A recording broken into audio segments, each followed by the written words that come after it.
Dingoos, good morning. I hope you're having a fantastic morning. Very exciting episode in store for you today. We're going to be talking about Bitcoin's price action, as well as NBA Top Shot and Dapper Labs wallet drama. Also, Uniswap V3 potentially coming out here shortly. Also, stablecoin interest rate and yield on stablecoins are astronomical right now, and I'm going to bring up some of that. Also, at the end, I do have a potential airdrop, so make sure you stay tuned, and let's go ahead and jump right into Bitcoin's price action. It's sitting at 46. Last couple hours has been painful.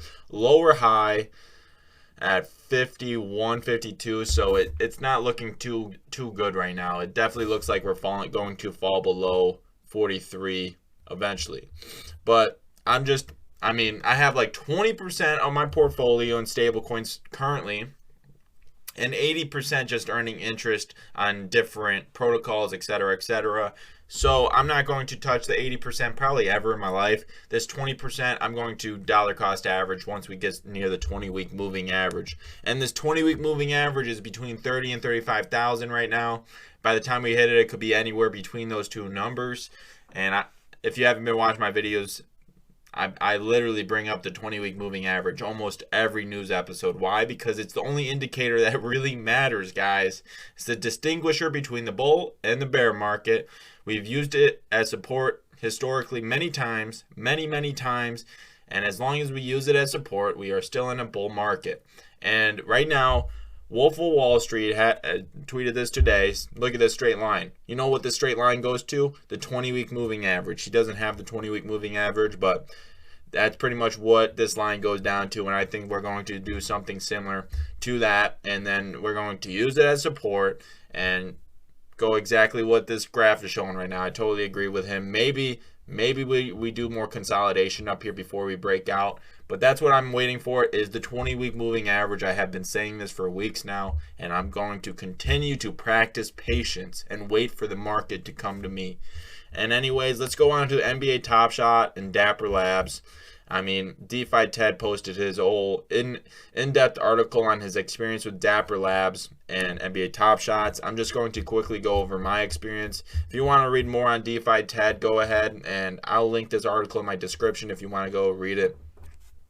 But basically, my experience went like this. First off, I want to preempt this with saying, I know NBA Top Shot has seen extraordinary amount of traction and volume, so I will give them some credit and some lenience on time and just withdrawal request response and help response, because they have a lot of volume and I'm sure they're getting overwhelmed over there, and I totally understand that.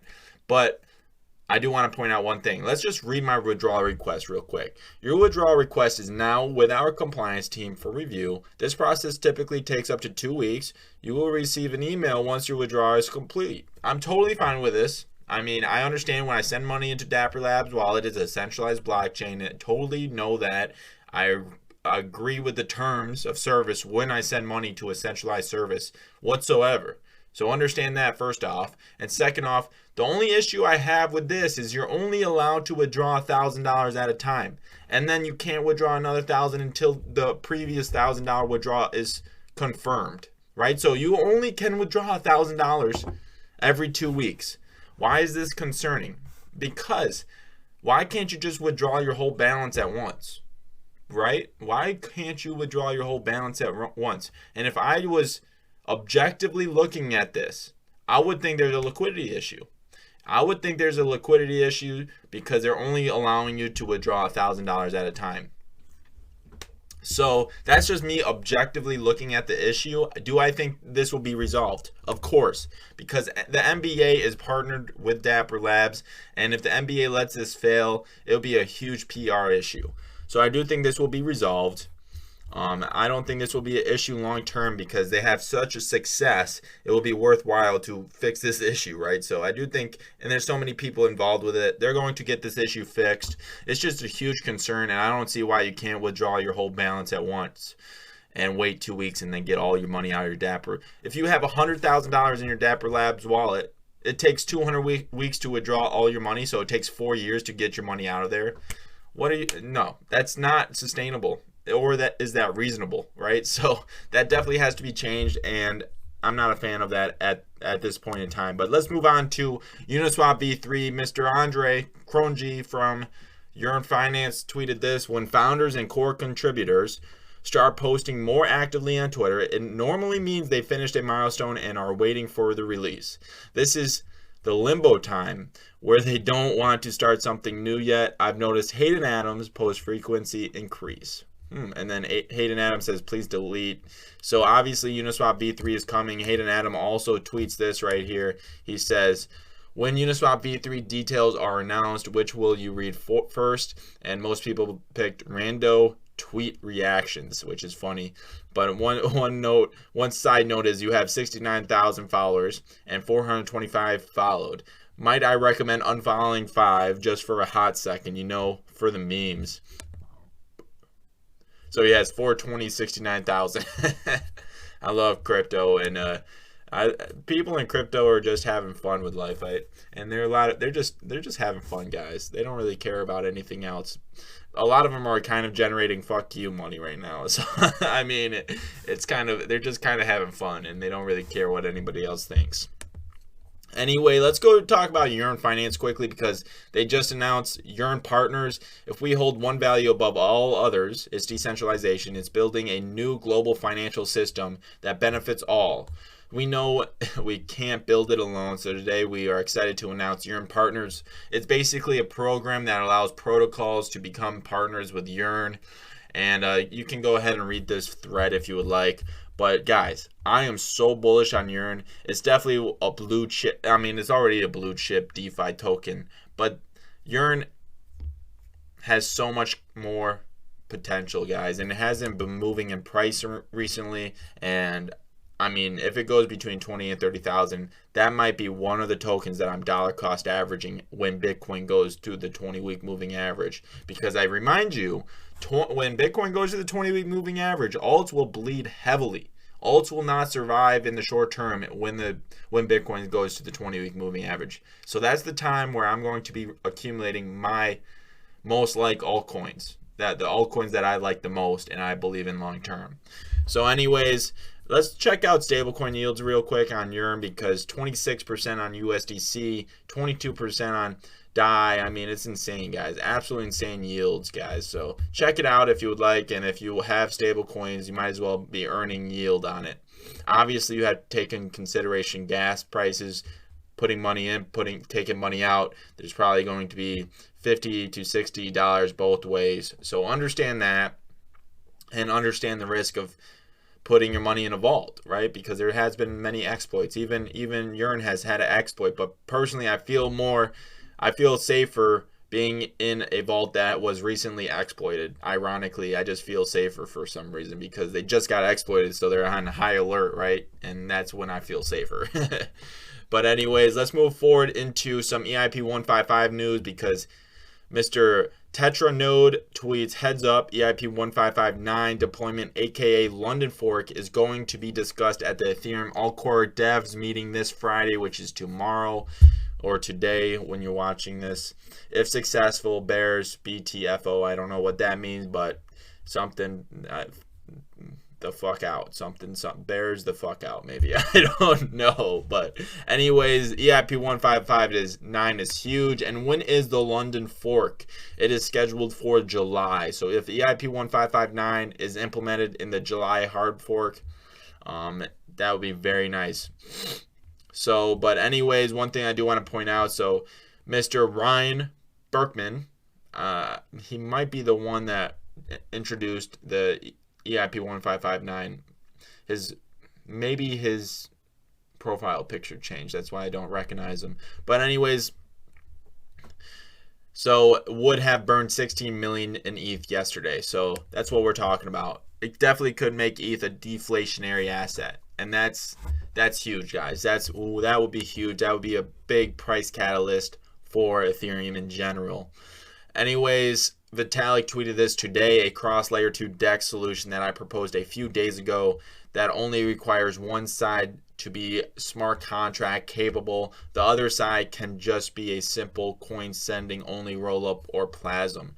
So basically, I don't understand this. I mean, I read his article, and I need to understand rollups and plasm to a higher degree. I just don't understand it. But just reading these articles are definitely good practice, just to like throw yourself into the fire and try to learn in the fire, guys. And I'm sure you will not understand a lot of it, but eventually you will. If you keep throwing yourself in the fire of not understanding stuff, you will eventually understand. And that's what crypto is all about, getting yourself exposed to new ideas. So go ahead, read this article. Try to learn some stuff about layer 2 solutions, because they're definitely going to be it for in the near future until ETH2 is fully implemented. DApp Radar tweeted this: Binance Smart Chain has surpassed Ethereum in terms of unique active wallets and transaction volume in February 2021. So congratulations to Binance Chain, guys. Congratulations. I do want to point something out here. So Ethereum, EOS, Tron, BSC, Flow, and Wax blockchains all on here. You know what's not on here? Cardano, as well as Polkadot. Polkadot is a much newer blockchain, and they're farther along, in my opinion, than Cardano. But I just wanted to point that out because I think there's a lot of misunderstanding of what Cardano is, and it's only a test net. But anyways, let's move forward. And it's funny to me because Binance Chain just launched basically by copying and pasting everything Ethereum has done, but they have launched and seen extreme success. And Cardano has been around since 2015 and hasn't really done anything, right? So keep that in mind. Just a lot of academic papers. And let's talk. I mean, you guys can like a Cardano, but I'm just going to keep saying what I believe. And I don't know, maybe you're right, maybe I'm right, who knows, maybe we're both right to a degree. And I think that's probably the right answer, right? But anyways, let's read what Crypto Pumpkin. And who is Crypto Pumpkin? He is a core dev for Cover Protocol as well as Ruler Protocol. And Ruler Protocol had an airdrop. I've been saying it for a while.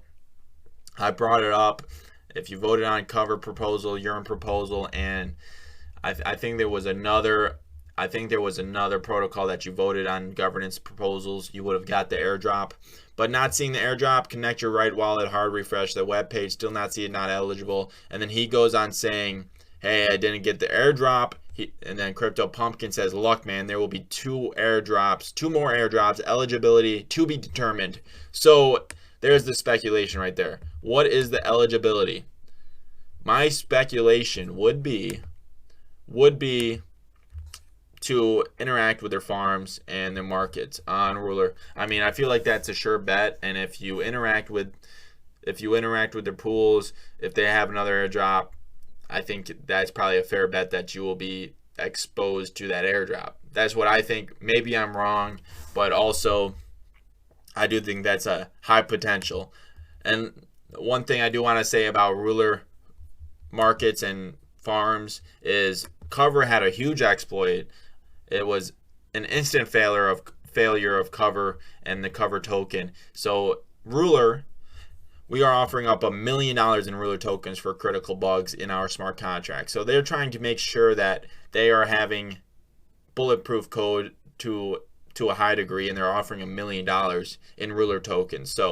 So there you go. I mean, I do think Ruler is trying their best to prevent exploits. So I feel relatively safe being in their markets and pools and etc. So definitely look into Ruler. They could be coming out with another airdrop for people that participated early into their pools. So just keep that in your mind. Obviously, it's all speculation, but also you will be earning a passive income if you participate in their pools. So it's kind of a win-win. The only thing you expose yourself to is impermanent loss.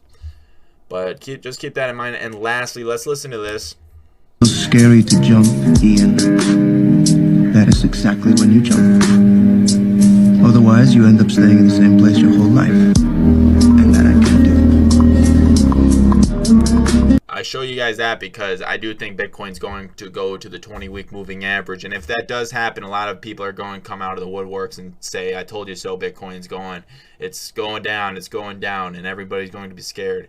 That if Bitcoin comes anywhere close to the 20-week moving average, I will be putting my 20% of my portfolio into almost every altcoin I like. Every altcoin I like, man, because altcoins will be bleeding heavy.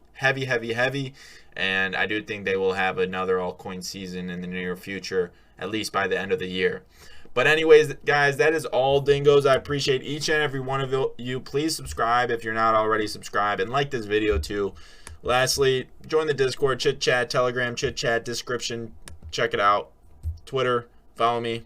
Peace out, Dingoos, and have a great day. Dingle, dingle.